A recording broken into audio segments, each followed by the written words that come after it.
Vamos abrir as nossas Bíblias no livro de Êxodo, capítulo 20, como de costume, uma vez que estamos estudando a lei moral do nosso Deus.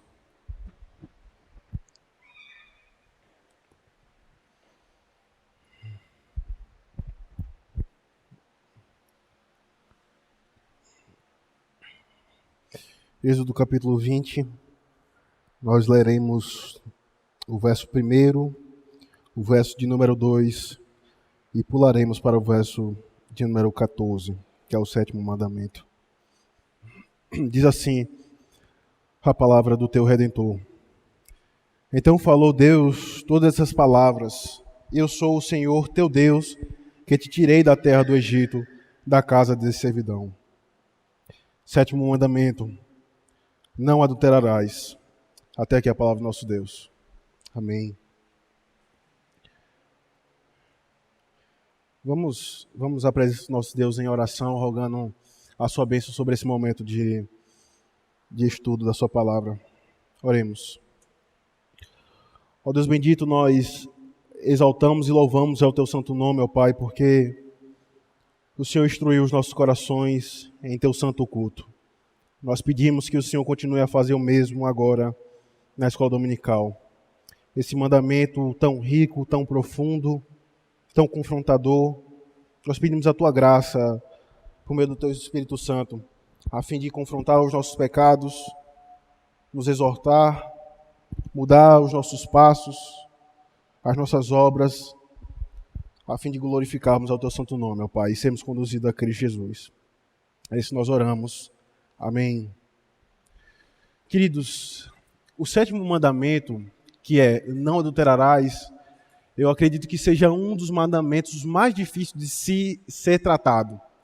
Isso se dá porque o nosso coração legalista tem uma tendência de se horrorizar, de se ficar escandalizado com a quebra deste mandamento, mas não com a quebra do 4º mandamento. A nossa perspectiva, pelo fato de ser distorcida pelo pecado, tem uma facilidade de se escandalizar com a quebra dos mandamentos da 2ª tábua, do que com a quebra da 1ª tábua, que é os 4 primeiros mandamentos. Isso se dá porque o nosso coração legalista, por natureza, busca a redenção da nossa alma por meio das nossas obras. De modo que, como eu já mencionei no sermão, pouco importa a tua indignação para com a quebra deste mandamento: não adulterarás. Se em teu coração você cultiva ídolos, se no teu agir, se no teu falar você toma o nome de Deus em vão, pouco importa. Porque lembre-se, antes do meu relacionamento para com o meu próximo, eu devo então me relacionar de forma pura, por meio de Cristo, com o meu Criador e o meu Redentor. E hoje nós, como de costume, seguindo esse padrão, por meio dos nossos símbolos, nós veremos o que o nosso breve catecismo de Westminster diz quanto ao 7º mandamento. O catecismo maior, a resposta é bem mais extensa.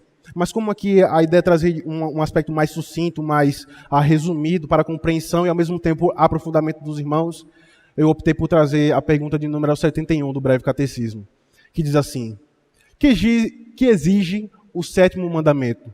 Então o catecismo responde: o 7º mandamento exige a conservação da nossa própria castidade e da do nosso próximo no coração, nas palavras e nos costumes.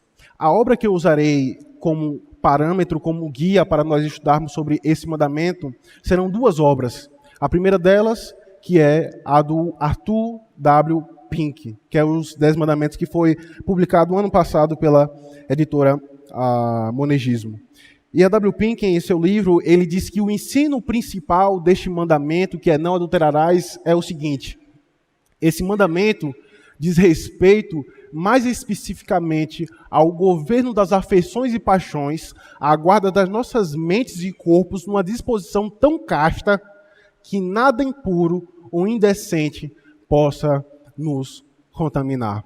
Então perceba que ele diz que o escopo, a síntese, o ensino principal desse mandamento é a forma como eu lido para com as disposições e os sentimentos dos meus corações, seja numa relação para com o meu próximo, ou seja numa relação para com Deus, de modo que por meio da minha disciplina, por meio das Sagradas Escrituras, eu devo controlar as minhas afeições, as minhas paixões e guardar não somente o meu corpo, mas também a minha alma. Isso precisa ficar muito claro, meus irmãos, porque o sétimo mandamento, ele não está posto de forma aleatória, mas ele tem um certo sentido e propósito dentro dos 10 mandamentos. Ora, por que ele não é o primeiro mandamento da primeira tábua, da segunda tábua? Porque é honra teu pai e tua mãe, e logo depois é não matarás, e só por fim vem não adulterarás.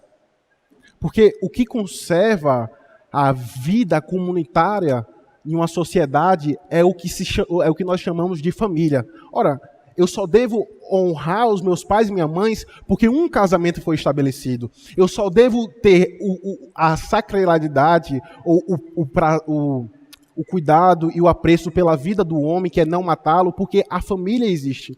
E uma vez que essa instituição ela rompe, uma vez que essa instituição ela quebra, uma vez que essa instituição ela é desmoronada, todos os demais relacionamentos eles perdem o seu peso, como também a sua responsabilidade. E é por isso então que nós precisamos entender que relação há entre este mandamento, que é não adulterarás, para com o mandamento que nós vimos domingo passado. Então veja, ele continua em seu argumento. Imediatamente, seguindo o mandamento que declara a sacralidade da vida humana, há esse preceito que é uma cerca em volta do mais alto relacionamento entre as criaturas, salvaguardando assim a santa função da procriação da vida. Nada é mais essencial para a ordem social que o relacionamento sobre o qual todos os outros estão subsequentemente baseados, seja zelosamente protegido contra todas as formas de ataque. Os irmãos conseguem perceber a estrutura pela qual o mandamento ele foi elaborado? O não adulterarás ele serve como uma cerca para o não matarás. Porque esse mandamento resguarda não somente a estrutura pela qual a geração ela é passada, pela qual a procriação ela é feita, mas também ela deve ser zelosamente protegida contra todas as formas de ataque. É por isso então que o Supremo Tribunal Federal do nosso país, como também as ideologias de gêneros, como também as ideologias marxistas e comunistas, tentam derrubar e destruir essa perspectiva pela qual emana do cristianismo. A família ela não existe porque um homem passou a se interessar para com outra mulher, ou porque uma mulher passou a se interessar pelo sexo oposto, mas porque Deus assim estabeleceu na criação do homem. O homem e a mulher, eles só se relacionam porque Deus assim ordenou em sua palavra, após criar o homem. E é por isso que isso precisa ficar muito claro, que a instituição da família não é algo que foi elaborado pelos homens, mas pelo próprio Deus. Uma vez que foi elaborada pelo próprio Deus, nós devemos fazer de tudo para que essa estrutura ela possa ser protegida. De modo que se eu quebro a estrutura de pai e mãe, de marido e esposo, o relacionamento de pai e filhos, logo eu quebro também a estrutura de autoridade que o quinto mandamento nos dá. Honra a teu pai e tua mãe. Ora, uma vez que não há família, uma vez que não há essa instituição, não faz sentido nenhum eu guardar o mandamento que diz honra ao teu pai e tua mãe. Como também não há sentido nenhum eu respeitar as autoridades que foram constituídas pelo o próprio Deus em sua providência. Então, a W. Penco então continua o seu argumento. Ele diz: o pecado do adultério dificilmente não é tão enorme quanto o do assassinato.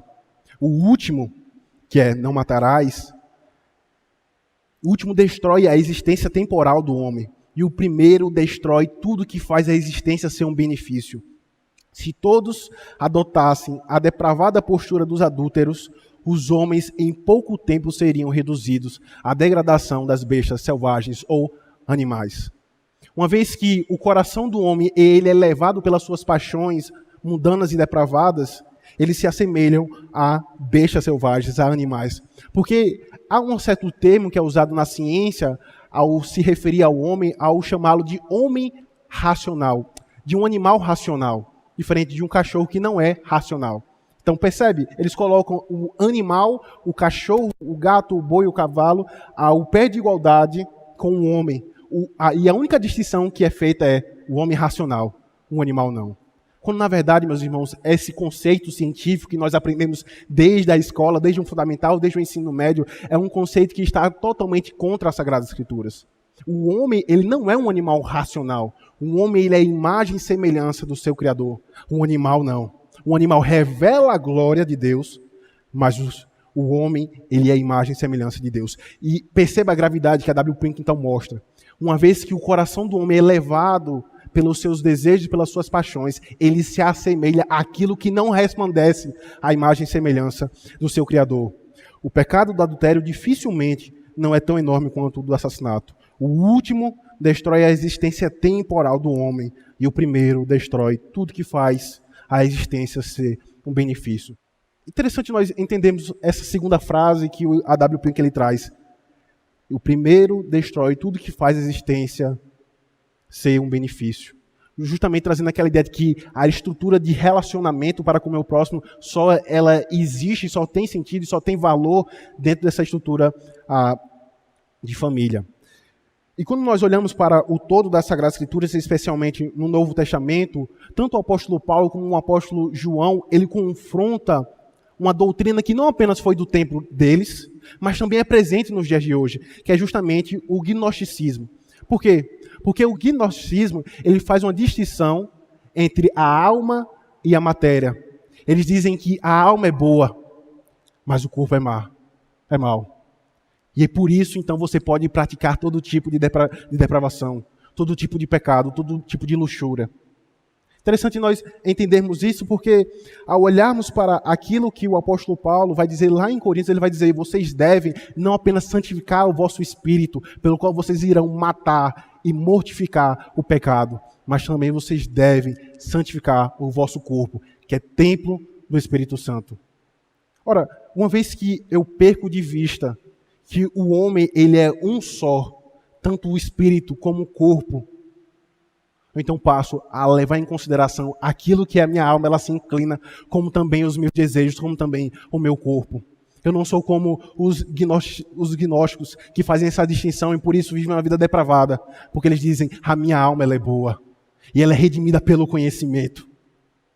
E o ponto é, justamente o que foi pregado nessa manhã, o que esse conhecimento ele traz impacto na sua vida. O Evangelho, e esse é o conflito, o Evangelho ele não é apenas algo teórico que redime a alma do homem, mas também redime o corpo do homem. É por isso que constantemente, tanto Cristo como o apóstolo Paulo em suas cartas vai dizer que é porque Cristo ressuscitou, é que vocês também ressuscitarão em corpo e em alma, em um corpo glorificado. É pelo fato de haver esse conflito, de que o Evangelho, ele unifica o homem, é porque nós devemos ter zelo para com este mandamento. Porque daí a postura legalista e a postura superficial na vida cristã, é nós pensarmos que que está tudo bem, eu não cheguei a cometer o ato externamente. Ora, não está no corpo, não foi manifestado para fora, mas está em teu coração. Isso leva a tua alma a condenação. E o segundo livro que eu disse para os irmãos que eu iria usar para tratar deste mandamento é o livro do Tim Chester, que é Com Toda Pureza, livros da pornografia e da masturbação. Veja o que ele diz em seu livro a respeito do consumo de pornografia e de como que o homem, uma vez que é constituído corpo e alma, ele vai dizer que isso traz efeitos gravíssimos para tanto a alma, como a alma e a mente do homem, como também para o seu corpo. Ele vai dizer, a realidade é que com frequência não gostamos da vergonha e das consequências do pecado, mas ainda assim gostamos do pecado em si. Não gostamos da vergonha da pornografia, mas na realidade ainda queremos vê-la. Isso porque a pornografia é prazerosa. Sejamos honestos a esse respeito. Se fingirmos o contrário, nunca teremos êxito na luta. As pessoas gostam de ver pornografia. Caso contrário, não veriam. A Bíblia fala dos prazeres do pecado, os quais são temporários, são perigosos, são prazeres vazios comparados com a glória de Deus. Mas ainda assim, são prazeres.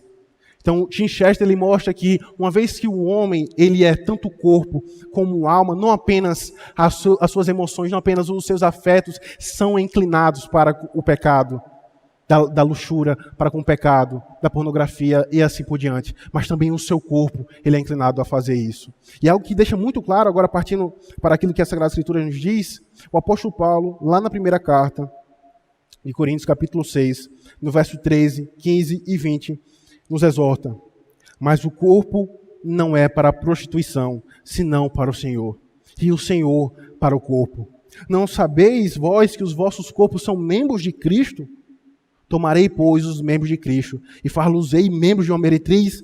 Não, por certo. Glorificai, pois, a Deus no vosso corpo e no vosso espírito. Tim Chester, em outra passagem, ele vai dizer que uma vez que o homem ele é templo do Espírito Santo e foi constituído por causa da morte de Cristo e por sua união, ao nós nos deleitarmos no pecado da luxúria e ao quebrarmos esse mandamento, é como se nós estivéssemos cometendo atos sexuais profanos na tábua da propiciação. No Antigo Testamento, o sacerdote, ele ia com o animal, na verdade ele matava o animal e ia asperger o sangue nas duas tábuas que se encontravam na bacia do propiciatório. E lá o perdão do pecado do povo do Senhor era realizado. E uma vez que nós somos templo do Espírito Santo, onde esse sacrifício era feito, uma vez que nós cometemos esse pecado, o apóstolo Paulo vai dizer: porventura, os vossos membros se uniriam a uma meretriz, alguém que não está unido a Cristo? Ele fala: glorificai, pois, a Deus no vosso corpo e no vosso espírito. Isso precisa ficar muito claro, meus irmãos, porque, como eu afirmei no início da aula, nós nos aproximamos desse mandamento ou de forma legalista, quando é para tratar para com o próximo, porque ninguém é disciplinado na igreja por quebrar o dia do Senhor. Porque ninguém é disciplinado na igreja por tomar o nome de Deus em vão. Mas muitas vezes há a disciplina, e está certa a disciplina, pela quebra do sétimo mandamento. E uma vez que, ao nos aproximarmos desse mandamento, nós nos aproximamos de forma legalista para julgar os nossos próximos, ao mesmo tempo, quando é para conosco, nós minimizamos, nós tiramos o peso desse mandamento. E aí então que Cristo, de forma certeira em o seu Sermão do Monte, ele então confronta não somente os seus discípulos que estavam com ele, mas também toda a multidão. Ouviste que foi dito: não adulterarás. Eu, porém, vos digo: qualquer que olhar para uma mulher com intenção impura no coração, já adulterou com ela. Se o teu olho direito te faz tropeçar, arranca-o e lança-o de ti. Pois te convém que se perca um dos teus membros e não seja todo o teu corpo lançado no inferno. E se tua mão direita te faz tropeçar, corta-o e lança-te de ti. Pois te convém que se perca um dos teus membros e não vá todo o teu corpo para o inferno. Mais uma vez, o próprio Cristo, não somente dentro da história da igreja, mas o próprio Cristo confrontando e derrubando por terra a ideia de que o homem ele é separado. O seu espírito é bom, mas o seu corpo é má. E daí nós usamos isso até para a carne é fraca, né? Pastor, a carne é fraca, eu pequei. Mas o próprio Cristo mostra que o corpo importa, porque Cristo ele habita nele. E uma vez que essa manifestação da quebra do pecado não se dá apenas pela minha mente, mas se dá também pelo meu coração, ele então continua o argumento: se o teu olho direito te faz tropeçar, arranca-o e lança de ti. E o ponto é que, por diversas vezes, esse versículo ele foi mal interpretado na história da igreja. Não são poucos os relatos em que homens e mulheres da história da igreja cortaram suas mãos, amputaram suas pernas, até mesmo se enterraram e ficaram apenas com a cabeça do lado de fora. Porque eles entendiam que, ao fazer isso, o seu coração seria resguardado quanto à quebra desse mandamento. No entanto, o que Cristo ele está nos mostrando é que não apenas você não deve lidar com a quebra desse mandamento de forma superficial, mas o que precisa ser tratado é o teu coração. Porque ainda que a tua mente ela esteja cheia e formada por meio do conhecimento teológico, mas se o teu coração estiver distante de Cristo, de nada valerá. De nada valerá. É por isso que eu até compartilhei com os irmãos na reunião de oração quanto à importância de todo o conhecimento teológico, porque nós somos crentes e dominicalmente nós aprendemos a respeito da doutrina do nosso Senhor Salvador Jesus Cristo. Mas a importância dessa doutrina, ela descer para os nossos corações, e isso não apenas nos consolar, mas também nos impulsionar a agir, a nos santificar. Porque o ponto, meus irmãos, nós não somos tão santos como nós gostaríamos que fôssemos. E nós não somos tão piedosos como nós aparentamos ser. Por isso que todo conhecimento que é adquirido a parte de Cristo serve para a nossa própria condenação. Porque esse conhecimento da lei do Senhor servirá para condenar o meu próximo, e na condenação do meu próximo eu buscar a minha justificação. Enquanto eu, à semelhança do fariseu, digo: Senhor, eu te dou graças, porque eu não sou como esses adúlteros, esses ladrões. Eu jejuo, eu dou dízimo, mas eis o publicano: Senhor, tem misericórdia de mim. Isso foi o suficiente para ele ser justificado e voltar para a sua casa. Porque o ponto, meus irmãos, é a lei, ela não vem para mostrar que o mundo está errado. Não vem para mostrar que o mundo está se dando em casamento e se divorciando. Se dando em casamento e se divorciando. A lei, ela não vem para isso. A lei, ela vem para condenar aquele que está em pé, para que caia. E a semelhança do mundo, ele também reconheça a necessidade de Cristo Jesus. E é justamente isso que tanto Cristo, como também os apóstolos, confrontaram e ensinaram e instruíram o coração da igreja no Novo Testamento.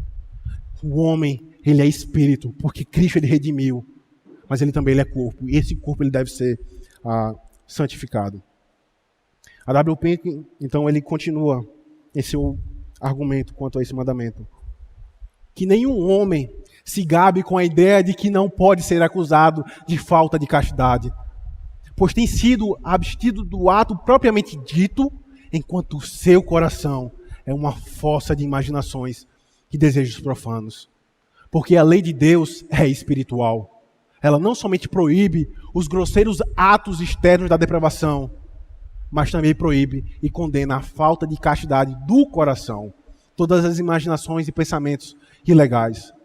Como existe o assassinato de coração, assim também existe o adultério de coração. E aqueles que cometem impureza especulativa e prostituem os seus pensamentos e imaginações a impura aceitação da cobiça são culpados de transgredir este mandamento. Por isso que eu até grifei as partes chaves desse texto. Que nenhum homem se gabe, pois tenham sido abstido do ato propriamente dito, enquanto o seu coração é uma fossa de imaginações e desejos profanos. Estou livre desse mandamento porque não sou casado e não preciso me preocupar com relação ao adultério, porque só adultera quem está casado, mas também enquanto o meu coração é uma fossa de imaginações e desejos profanos. Esse mandamento proíbe todos os graus ou aproximações ao pecado que proíbe, como olhar para cobiçar. Sua força é: tudo, de modo algum, injuriará a castidade do seu próximo, ou tentarás a impureza. Isso requer que nos abstenhamos de vestimenta sem modéstia, palavreado indelicado, intemperância na comida e na bebida que excitam as paixões, e tudo que tenha qualquer tendência a induzir contra a castidade em nós mesmos ou nos outros. Como tem sido constantemente tocado na tecla, que todo mandamento negativo possui aspectos positivos. Se o mandamento diz: não adulterarás, purifique-se, seja casto, por outro lado, se o mandamento diz: não adulterarás, por outro lado, o mandamento diz: permaneça-se casado, não adultere, case-se, purifique-se. E o ponto é, esse mandamento ele não diz respeito somente a mim, mas também diz respeito ao meu relacionamento para com o meu próximo. Porque, infelizmente, meus irmãos, a filosofia e as frases mundanas do mundo têm entrado na igreja de modo a destruir a igreja de dentro para fora. As mulheres ímpias, elas se vestem sem modéstia, com shorts curtos, com decotes à mostra e dizem: eu não sou culpada. O pecado é do homem que olha e cobiça. E daí nós pegamos essas frases e trazemos para dentro da igreja e dizemos: não tem problema nenhum eu vir para a igreja com a calça apertada, com o decote aparecendo. Afinal, eu estou na casa de Deus. Quando, na verdade, este mandamento ele não diz respeito somente à minha responsabilidade de me santificar, mas também de santificar ao meu próximo. Seja na forma de falar, seja também na forma de me vestir. Isso é extremamente importante e, ao mesmo tempo, fere aos nossos corações. Porque nós não queremos ouvir isso. Nós não queremos ser privados da forma como nós vestimos. Porque o padrão de vestimento, o padrão de beleza, por vezes tem se tornado um mundo, e não o que Cristo revela em sua palavra. Por vezes tem se tornado as mulheres do Instagram que vocês seguem e não aquilo que Cristo ele revela em sua palavra. Porque quando você vai olhar para aquilo que o apóstolo Paulo instrui, ele fala, as mulheres mais velhas instruam as mulheres mais novas a não serem mulheres vaidosas que se ataviam com vestimentos e com pérolas, mas que possam ser boas donas de casa e possam também amar aos seus maridos. A W. Pink então finaliza dizendo que os jovens, especialmente, fixem em suas mentes que toda a conduta impura antes do casamento, da parte do homem ou da mulher, é um erro cometido contra o casamento futuro. Mesmo que esse mandamento seja expresso na forma de uma proibição negativa, ele ainda impõe positivamente todos os deveres opostos, tais como a pureza do corpo, o preenchimento da mente com assuntos sagrados, a colocação das nossas afeições nas coisas do alto e o uso do nosso tempo em ocupações proveitosas. Tim Chester, ainda em seu livro, ele continua. Foi de um dia para o outro que o rei Davi decidiu cometer assassinato? Não. Ele estava no terraço de sua casa e deixou seus olhos vagarem. Então o seu coração vagou. Não apenas os seus olhos, mas o seu coração vagou. E como resultado disso, ele cometeu adultério com Betseba. E a essa altura, ele ainda não pensava em assassinato, mas o pecado estava tirando sua sensibilidade. Essa é exatamente a linguagem que Francisco usou para descrever seu consumo de pornografia para mim. O consumo me deixou insensível ao pecado e à desobediência. O hábito de pecar pela lascívia não termina com a lascívia. Deixado sem freio, resulta em se afastar de Jesus Cristo. Perceba a importância e que, por vezes, esse é um tema que não é tratado na igreja do Senhor. E por isso nós somos como repletos religiosos. E fingimos que está tudo bem, quando na verdade, no nosso quarto, no nosso dia a dia, no nosso trabalho, nós transgredimos a lei do Senhor. E vimos aqui, cantamos, salmodiamos ao Senhor. Aquele senso de estar em uma igreja reformada, quando na verdade os nossos corações, primeiro, vaguearam, para então se afastar de Jesus Cristo. Isso se dá especialmente quando ele afirma essa frase: ele não estava no terraço de sua casa e deixou seus olhos vagarem, e então seu coração vagou. E como resultado disso, ele cometeu adultério com Betseba. Não apenas as mulheres elas são confrontadas e acusadas pela sua falta de modéstia, como nós já vimos no slide anterior, mas principalmente os homens. Porque se por um lado as mulheres elas são tentadas a exibir o seu corpo para então receber elogios e serem cobiçadas, por outro lado, os homens eles quebram o mandamento que diz não adulterarás quando eles são atraídos pelos olhos e logo após o seu coração também é conduzido.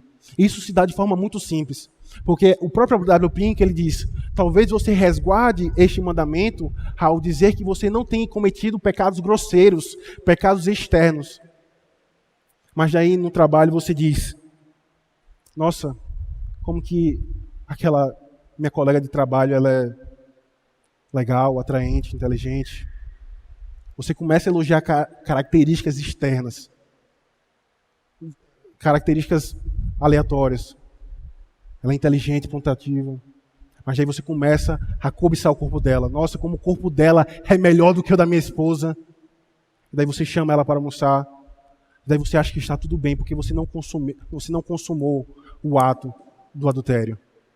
Mas tanto Tim Chester, tanto a W. Pink, como o próprio Cristo vai dizer: se em teu coração você já desejou aquela mulher, você já quebrou este mandamento.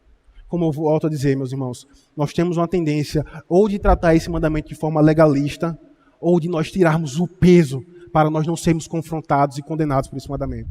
Nós devemos estar tudo bem. Eu saí para almoçar com a minha colega, mesmo meu coração cobiçando-a, mesmo meu coração desejando-a, mesmo meu coração internamente elogiando o seu corpo, mais do que a esposa que o Senhor me deu. Chester ainda continua: uma das razões para cada vez menos homens frequentarem, e também as mulheres, a igreja, é o sentimento de vergonha e hipocrisia que tantos experimentam pelo acesso à pornografia, pois é doloroso demais adorar na igreja e fingir que tudo vai bem. Não é só a cultura que está se tornando pornificada, ele usa essa expressão, a igreja também. Uma pesquisa recente apontou que 50% dos homens cristãos e 20% das mulheres cristãs são viciados em pornografia. Que pesado, meus irmãos. Que pesados. E aqui eu volto novamente a dizer, o homem, ele é atraído por aquilo que ele vê. É por isso que, naturalmente, os dados são maiores ao pesar para o homem. Mas as mulheres também, em alimentar as suas imaginações, as suas cenas, elas também caem nesse pecado. Porque se por um lado os homens são confrontados por acessarem sites pornográficos e consumirem pornografia, as mulheres, por outro lado, são condenadas por ao dizer, não estou acessando pornografia. Mas a série que você assiste, aparentemente de romance, por vezes aparecem cenas de sexo de forma implícita, ou quando não, no Big Brother. E daí você pode pensar, não, crente não assiste Big Brother. Crente não assiste Big Brother. Eis ali, mulheres, aquilo que você condena nos homens como site pornográfico, mas eis ali, há um lugar onde você vai alimentar o teu coração por meio da luxúria, por meio da lascívia. Em séries, em novelas, no Big Brother, nos filmes que você assiste, assim como também os homens. E se por outro lado os homens são condenados por consumirem pornografia, por aquilo que os seus olhos são atraídos, algumas mulheres são completos a sites pornográficos pelo causa da sua vestimenta. Mas ele então consola os nossos corações ao dizer, você deve estar impressionado com a terrível ira de Deus, que odiava tanto o pecado que não poupou o seu único filho. Leve isso a sério e não duvide que foi você que matou a Cristo. Seus pecados certamente o mataram. E quando você vê os pregos em suas mãos, tenha certeza que é você que os está cravando. E quando os espinhos perfurarem a sua testa, saiba que são seus pensamentos maus. No entanto, ao mesmo tempo, vemos na cruz o incrível amor de Deus pelos pecadores. A visão que expõe o nosso pecado é exatamente a mesma que revela a graça de Deus. O momento de desespero é o momento de esperança. Jesus clamou da cruz, está consumado. Está consumado. Não há mais nada a fazer, nada a pagar. A culpa de seu hábito pornográfico é cancelada se a sua fé está em Cristo, em sua cruz. Nosso pecado é grande, mas a graça de Deus é sempre maior. Sobreveio a lei para que avuntuasse a ofensa. Mas onde abundou o pecado, superabundou a graça, a fim de como o pecado reinou pela morte, assim também reinasse a graça pela justiça, para a vida eterna, mediante Jesus Cristo, nosso Senhor. Quando nós menos nos damos conta, meus irmãos, ainda que nós sejamos membros de uma igreja reformada, ainda que nós cantemos os salmos, ouçamos boas pregações, não somente no domingo, mas no decorrer da semana, facilmente o nosso coração pode ser apartados do Evangelho de Cristo Jesus. Perceba que eu fiz questão de ler o prefácio dos 10 mandamentos, e a gente já estudou o prefácio dos 10 mandamentos e o que ele significa, para depois então ler o mandamento que diz, não adulterarás. Porque é muito fácil nós dizermos, Senhor, eu cometi determinado pecado, mas agora eu preciso me santificar, eu preciso então passar 3 domingos sem ir para a igreja, porque eu não tenho coragem de me aproximar do Senhor. Daí você se apoia e você pensa que você será santificado e justificado por meio das suas próprias mãos. E daí quando nós nos encontramos em um calabouço de pecados, nós dizemos, eu irei me libertar. Não faça isso. Você não conseguirá. Você só será mais uma estatística de livros como esse, de homens e mulheres que são escravizados pelos seus desejos. Mas daí quando você olha para a cruz do Calvário, você encontra o verdadeiro consolo para a tua alma. De modo que não é a tua devoção, não é o teu zelo, não é a tua disciplina, mas é tão somente Cristo que irá redimir a tua alma. Não será as tuas boas obras, não será o teu zelo que salvará o teu casamento, não será o teu zelo que salvará a vida dos teus filhos, mas será tão somente Cristo, aquele que ficou no teu lugar. Vocês conseguem perceber ao ler os evangelhos? Pela providência de Deus, um homem que era profano, perverso, ladrão e assassino, Barrabás, foi solto para que Cristo o Filho de Deus fosse crucificado. Daí facilmente nós dizemos, está tudo bem. Mas nós somos Barrabás. Homens imerecedores da graça de Deus. Mas foi Cristo que morreu em nosso lugar. E daí facilmente nós nos apoiamos em nosso próprio mérito, mas também ao ouvir os enganos de Satanás, nós dizemos, Senhor, eu não mereço a tua graça. Eu não mereço a tua salvação. Mas o Senhor, por meio do seu evangelho, Ele diz, eu estou com você. Eu sou Deus Emanuel. Eu habitei no meio de vós. E agora vocês podem obter salvação e redenção. Quando é que foi, meus irmãos, que nós passamos a pensar que nós seremos libertos dos nossos vícios, dos nossos pecados, das nossas idolatrias por meio das nossas obras? Porque a nossa maior dificuldade não é, novamente, a tua devoção, a tua disciplina, o teu foco. A tua maior dificuldade é crer no Evangelho de Cristo Jesus. Que há um Deus glorioso, que há um Deus amoroso, que há um Deus cujo amor é expansivo e inclui a sua igreja, como um filho acolhe como um pai acolhe o seu filho nos braços. Como diz o puritano Joseph Alleine, Cristo é meu e eu sou dele. E uma vez que você entender isso, você poderá entender que somente Cristo, Ele é aquele que estará ao teu lado, diante das lutas contra os pecados, diante a luz das tuas tentações, diante dos teus vícios. Somente Cristo irá nos conduzir à verdadeira santificação. Por fim, meus irmãos, o pastor W. Pink, ele nos dá 5 conselhos para, então, buscarmos santificar os nossos corações ao ter este mandamento como uma bengala que nos conduz a Cristo. Ele diz, cultive um senso habitual da presença divina. E aqui eu coloquei em parênteses uma expressão latim que é corandel, que é justamente aquilo que os puritanos entendiam, o viver constantemente diante de Deus. Porque facilmente nós ou tratamos de forma legalista para com os outros, ou nós tiramos o peso desse mandamento para nós não sermos condenados, ou nós então dizemos tão somente, não vou fazer isso, mas vou fazer aquilo. Vou orar 3 vezes ao dia, vou ler 3 capítulos da Bíblia, e daí você começa a colocar regrinhas para santificar o teu coração, quando na verdade Cristo está fora dessas regrinhas. Mas o que irá cultivar um coração, que irá mortificar esses pecados da luxúria, da cobiça, é tão somente nós temos um senso de que nós estamos vivendo constantemente diante da presença de Deus. E eu recomendo a leitura desse livro para os irmãos, de Tim Chester. Porque a primeira coisa ele já começa dizendo, o pecado da pornografia é sim algo atraente, é prazeroso. Mas enquanto você não odiar, você jamais será conduzido a Cristo. Então ele começa, odeie a pornografia, odeie a luxúria. Então você entenderá o que é o amor de Cristo. A segunda coisa é, faça uso constante dos meios de graça. Nós já tocamos constantemente nessa tecla. Quais são os meios de graça? É a oração, a leitura da palavra do nosso Deus, a pregação e a comunhão dos santos. E a comunhão dos santos. Por isso, meus irmãos, que